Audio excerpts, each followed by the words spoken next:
Hello दोस्तों, स्वागत है आप सभी का। आज 15 सितंबर है और आज के करंट अफेयर में जिन टॉपिक को हम डिटेल में देखने वाले हैं तो सबसे पहले उसमें हम देखेंगे हाथी गलियारा। अच्छा, ये क्या है हाथी गलियारा? मैंने ये हेडिंग और टैगलाइन क्यों दिया? क्योंकि पर्यावरण मंत्रालय द्वारा एक रिपोर्ट जारी किया गया है हाल ही में। उसमें बताया है कि भारत में कितने हाथी गलियारे हैं। साथ ही ये भी बताया गया है कि सर्वाधिक हाथी गलियारा किस राज्य में है, एलिफेंट कॉरिडोर, और भारत में कितने अंतरराष्ट्रीय एलिफेंट कॉरिडोर है, इसकी भी चर्चा की गई है। तो ऐसे कुछ रिपोर्ट्स आते हैं जो कि एग्जाम के पॉइंट ऑफ व्यू से बहुत इंपॉर्टेंट होते हैं, तो इसके बारे में हम जो है डिटेल में बात करेंगे।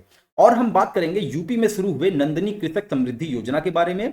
नो डाउट कि ये आने वाली परीक्षा आरओ एआरओ के लिए बहुत इंपॉर्टेंट होगा। और हम बात करेंगे मुदबिंद्री, ये जो है कर्नाटक में स्थित है, यहाँ पे एएसआई का वर्क चल रहा है। तो हम जानेंगे कि वहां पे ऐसी कौन सी चीज प्राप्त हुई है जो कि एग्जाम के पॉइंट ऑफ व्यू से इंपॉर्टेंट हो चुका है। एक एप्लीकेशन है जिसका नाम है भाषिणी, इसके बारे में हम डिटेल में बात करेंगे। और अंत में association for democratic reforms report, ADR report के बारे में हम जो है डिटेल में बात करेंगे और जानेंगे कि इस रिपोर्ट के अनुसार वो अपना उत्तर प्रदेश कौन से स्थान पर है। तो बहुत इंपॉर्टेंट होने वाला है एग्जाम के पॉइंट ऑफ व्यू से, तो अंत तक जरूर बने रहिएगा। शुरुआत करते हैं आज के दिवस से। आज 15 सितंबर है और आज इंजीनियर्स डे मनाया जाता है। किसकी यादें मनाया जाता है?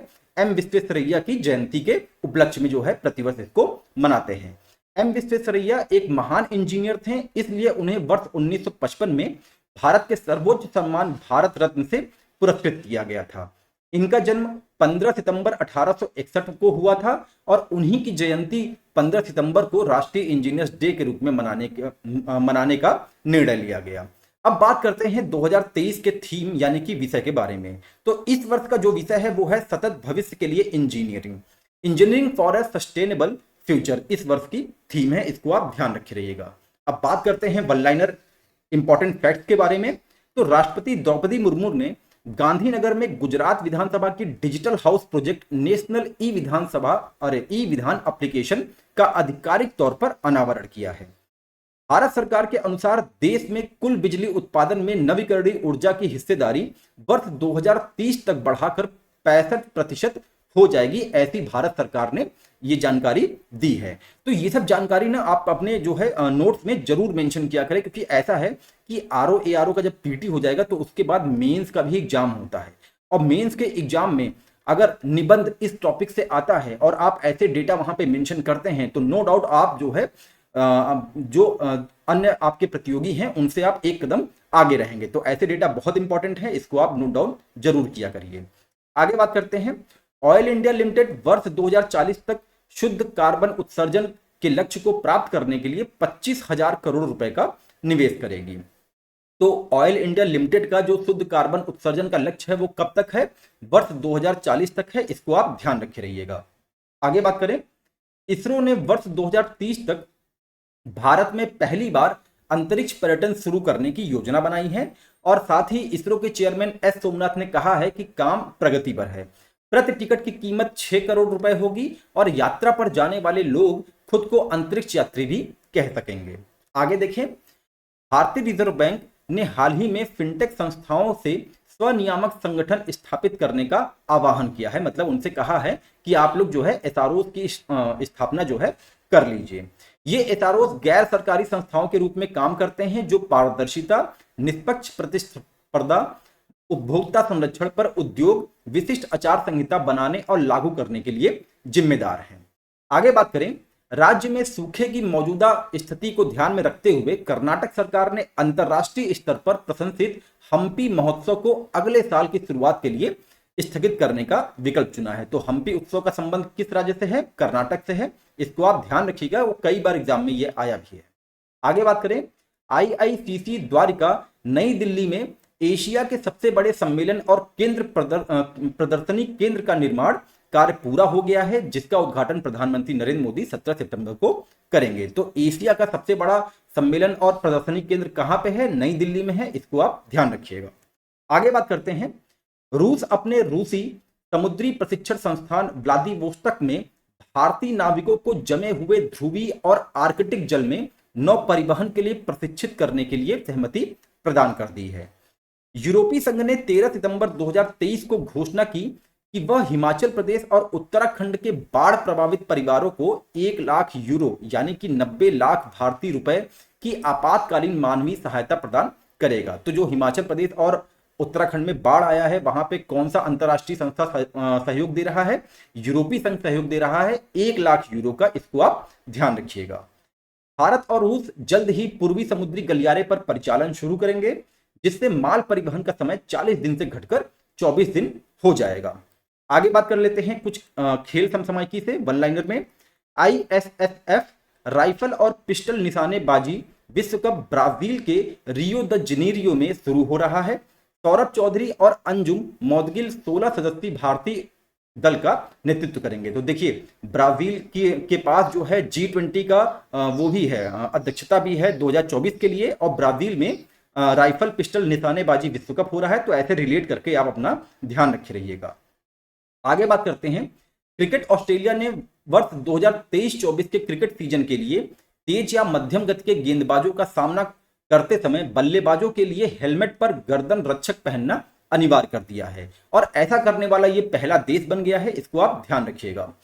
भारतीय महिला क्रिकेट खिलाड़ी हरमनप्रीत कौर को वर्ष 2023 टाइम्स 100 नेक्स्ट सूची में शामिल किया गया है। अब आगे बात करते हैं डिटेल में एलिफेंट कॉरिडोर के बारे में, जो कि केंद्रीय पर्यावरण मंत्रालय की एक रिपोर्ट में ये मेंशन था। तो न्यूज ये है कि केंद्रीय पर्यावरण मंत्रालय की नई रिपोर्ट के अनुसार भारत में 15 रेंज राज्यों में फैले 150 हाथी गलियारों की पहचान की गई है। पश्चिम बंगाल ऐसे 26 गलियारों के साथ सूची में शीर्ष स्थान रखता है, जो कि सभी मार्गों का 17% से अधिक है। इसको आप ध्यान रखिएगा। भारत में पहचाने गए हाथी गलियारों की सर्वाधिक जो संख्या है वो पश्चिम बंगाल में है। कितनी है? 26 है, जो कि सभी मार्गों का 17% अपने पास रखता है। लगभग 13% ऐसे गलियारे हैं जो 2 या 2 से अधिक राज्यों में फैले गए हैं। मतलब कि 19 ऐसे गलियारे हैं जो कि 2 या 2 से अधिक राज्यों में फैले हैं। भारत और नेपाल के मध्य 6 अंतरराष्ट्रीय हाथी गलियारा है। इसको आप ध्यान रखे रहिएगा। बहुत इंपॉर्टेंट फैक्ट है, एग्जाम में पूछ भी सकता है, आने की प्रबल संभावना है। तो इसको आप अपने नोट में जरूर मेंशन करिए। केंद्र सरकार द्वारा हाथी गलियारों की अंतिम सूची वर्ष 2010 में बनाई गई थी। तब देश में ऐसे 88 गलियारों सूचीबद्ध किए गए थे। हाथी गलियारा वह भूक्षेत्र है जो 2 या 2 से अधिक व्यवहारक प्राकृतिक वास वाले क्षेत्रों के बीच हाथियों द्वारा आवाजाही के लिए प्रयुक्त किया जाता है। गलियारों की पहचान मानव पशु संघर्ष दुर्घटनाओं को कम करने के लिए हाथियों को आवाजाही के लिए सुरक्षित मार्ग प्रदान करना है। वर्ष 2019-21 में मानव हाथी संघर्ष के कारण 301 हाथियों और 1000 से ज्यादा मनुष्यों की जान चली गई थी। तो ये डेटा इंपॉर्टेंट होगा, इसको आप नोट डाउन जरूर कर लीजिएगा। आगे बात करते हैं नंदिनी कृषक समृद्धि योजना के बारे में। बहुत इंपॉर्टेंट है यूपी के बिहाफ से। तो न्यूज ये है कि डेयरी उद्योग में बढ़ावा देने और डेयरी किसानों की आय बढ़ाने के लिए एक महत्वपूर्ण कदम लेते हुए मुख्यमंत्री योगी आदित्यनाथ ने नंद बाबा मिशन के हिस्से के रूप में नंदिनी कृषक समृद्धि योजना का अनावरण किया है। अब पहले जाने कि ये नंद बाबा क्या है। मिशन नंद बाबा को जून 2023 में लॉन्च किया गया था, जिसमें दूध उत्पादन बढ़ाकर किसानों की आय बढ़ाने के लिए 1000 करोड़ रुपए खर्च करने का निर्णय लिया गया था। नंदिनी कृषक समृद्धि योजना का उद्देश्य राज्य भर में मवेशियों की नस्ल में सुधार और दूध उत्पादन में वृद्धि करना है। योजना के पहले चरण में 25 दुधारू गायों की 35 इकाइयां स्थापित करने वाले लाभार्थियों को सरकार सब्सिडी प्रदान करेगी। और शुरुआती चरण में ये कितने मंडलों में लागू होगा? 10 मंडल में। अगर आपको जानकारी है कि यूपी में कुल कितने मंडल हैं तो आप लोग कमेंट सेक्शन में जरूर बताएं। तो वो जो 10 मंडल हैं वो हैं अयोध्या, गोरखपुर, वाराणसी, प्रयागराज, लखनऊ, कानपुर, झांसी, मेरठ, आगरा और बरेली। तो इसको आप ध्यान रखिएगा। योजना के अंतर्गत साहीवाल, गिर, थार पारकर और गंगा तीरी नस्ल की दुधारी गायें शामिल हैं। अब आगे बात करते हैं मुदबिंद्री ये न्यूज में क्यों चल रहा था, जो कि इंपॉर्टेंट है। तो न्यूज ये है कि दक्षिण कन्नड़ जिले में, जो कि कर्नाटक में है, मुदबिद्री के पास मेगाथिलिक डोलेमेन साइट पर पुरातात्विक अन्वेषण के दौरान प्राचीन टेराकोटा मूर्तियां मिली, जो कि क्षेत्र के प्राचीन निवासियों की संस्कृति और धार्मिक प्रथाओं का एक आकर्षक झलक प्रदान करते हैं। अब ये मेगाथिलिक क्या होता है? तो मेगालिथ एक बड़ा पत्थर है जिसका उपयोग अकेले या अन्य पत्थरों के साथ मिलकर किसी संरचना या स्मारक के निर्माण कार्य में किया जाता है। आगे बात करें, इस खोज में अद्वितीय टेराकोटा मूर्तियां का एक संग्रह शामिल है जो भूत पंथ या देव आराधना के अध्ययन में सहायक सिद्ध होगा। ये मूर्तियां 800 से 700 ईसा पूर्व के काल की बताई गई हैं। इस खुदाई में खोजी गई मूर्तियों के वर्गीकरण में विभिन्न विषयों का चित्रण शामिल है, जैसे गाय, मातृदेव, मोर, घोड़ा आदि। अब आगे बात करते हैं भाषणी के बारे में, जो कि हमारा न्यूज में चल रहा था। तो न्यूज ये है कि भारत सरकार ने गांधीनगर में डिजिटल इंडिया वीक 2022 कार्यक्रम में कई डिजिटल अर्थव्यवस्थाओं पहलों को जोड़ा है। डिजिटल इंडिया भाषणी भारत का आर्टिफिशियल इंटेलिजेंस आधारित भाषा अनुवाद मंच है, इसको आप ध्यान रखिएगा। इसका उद्देश्य तो ये क्या है, भाषणी क्या है, ये जो है एक भारत का आर्टिफिशियल इंटेलिजेंस है जो कि भाषा को अनुवाद करेगा। इसका उद्देश्य कृत्रिम बुद्धिमत्ता में अन्य उभरती प्रौद्योगिकियों की शक्ति का लाभ उठाकर नागरिकों के लिए सेवा और उत्पादों को विकसित करने के लिए भाषाओं के लिए राष्ट्रीय सार्वजनिक डिजिटल प्लेटफॉर्मों का निर्माण करना है। सार्वजनिक हित विशेष रूप से शासन और नीति, विज्ञान और प्रौद्योगिकी आदि के क्षेत्र में इंटरनेट पर भारतीय भाषाओं में सामग्री को काफी हद तक बढ़ाना भी इसका उद्देश्य है। इस प्रकार नागरिकों को अपनी भाषा में इंटरनेट का उपयोग करने के लिए प्रोत्साहित किया जाएगा। आगे बात करें, भाषणी 9 से 10 सितंबर को आयोजित भारत के G20 प्रेसिडेंसी शिखर सम्मेलन के दौरान पेश किए गए फोकल शोकेस में से एक था, तो इसलिए ये जो है कल चर्चा का केंद्र बना हुआ था। आगे बात करते हैं association for democratic reform report, जिसको हम शॉर्ट फॉर्म में ADR भी कह सकते हैं। बहुत इंपॉर्टेंट है ये आपके लिए जानना। तो एसोसिएशन फॉर डेमोक्रेटिक रिफॉर्म्स की स्थापना वर्ष 1999 में हुई थी, पहले आप ये जान लीजिए। भारतीय प्रबंधन संस्थान अहमदाबाद के प्रोफेसरों के द्वारा इसको तैयार किया गया था। चुनाव अधिकार निकाय ADR ने भारत में लोकसभा और राज्यसभा के वर्तमान सांसदों का विश्लेषण नामक एक रिपोर्ट जारी किया गया है। तो रिपोर्ट का क्या नाम है? रिपोर्ट का नाम है भारत में लोकसभा और राज्यसभा के वर्तमान सांसदों का विश्लेषण, जिसमें भारत में लोकसभा और राज्यसभा के 776 में से 763 वर्तमान सांसदों का विश्लेषण किया गया है। ये आधा ज होना चाहिए, यहाँ पे पूरा ज हो गया, तो टाइपिंग मिस्टेक है, इसको इग्नोर कर सकते हैं आप लोग।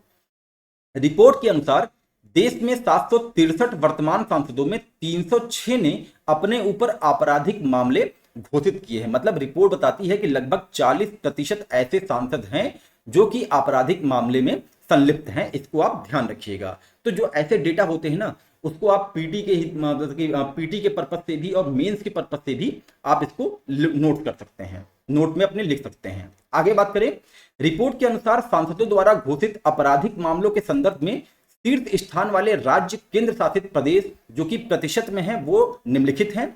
तो पहले स्थान पर है लक्षद्वीप। लक्षद्वीप में 100% है, मतलब वहां तो एक ही सांसद होंगे, तो उनके खिलाफ जो है आपराधिक मामले दर्ज किए गए हैं। उसके बाद जो सर्वाधिक सांसदों के आपराधिक मामले दर्ज किए गए हैं वो केरल है। तो दूसरे स्थान पे बात करेंगे तो केरल है, तीसरे स्थान पे बिहार है, चौथे स्थान पे महाराष्ट्र है, पांचवें पे तेलंगाना, छठवें पे दिल्ली, सातवें पे पश्चिम बंगाल और आठवें पे अपना उत्तर प्रदेश है। तो उत्तर प्रदेश की दृष्टि से ये इंपॉर्टेंट लाइन होगा, इसको आप ध्यान रखिएगा कि उत्तर प्रदेश में 45% ऐसे सांसद हैं जो कि आपराधिक मामलों में संलिप्त हैं।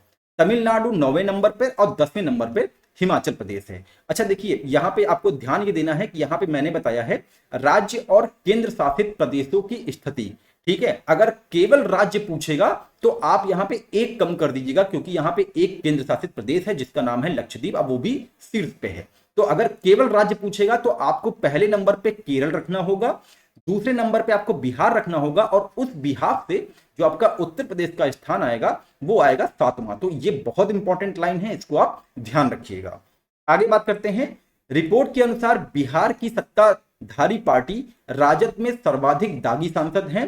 राजद के 6 में से 5 सांसद दागी हैं। दूसरा नंबर वामपंथी पार्टी का है जिसके 8 सांसदों में 6 के खिलाफ आपराधिक मामले दर्ज हैं।